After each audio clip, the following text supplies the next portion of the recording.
itinatanggi si Ramon. Oh Ramon, kailan mo kaya ako mapapansin? Paano nga ba siyang papansinin ni Ramon? Diyos ko, bakit ba itong mukhang binigay nyo sa akin? Ang pangit! Kadalasan nga ay, Tignan niyo si Rowena. Mas maganda pa yung alaga niyang aso. ngunit hindi iyon pansin ni Rowena. Tingnan mo, gago. Pero walang mangyayari yung papansinin ko sila. Madalas, Maganda ang pagkakalaba ko yan. Tingnan mo. Huwag na, may tiwala naman ako sa'yo eh.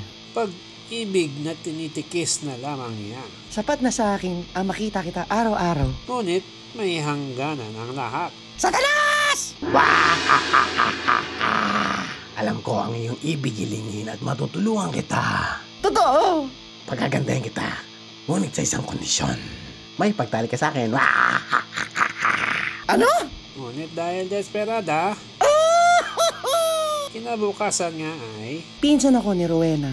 Napakaganda niya. hanggang Sabi? Siyempre. minsan ay Ramon, I'm pregnant. Ano? mabilis ang naging reaksyon ni Ramon. Taksil ka, traidor! Papatayin kita!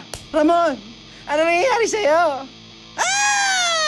Wala nang buhay ang dalaga. Taksil siya. Paano manganganak ngayong baog ako? Hindi! Ngayon alam na ni Rowena kung bakit iyon ang kondisyong hiniling sa kanya ni Satanas. Hayop! Dinaya mo ako! Talagang ang katusuhan ni Satanas walang kapantay.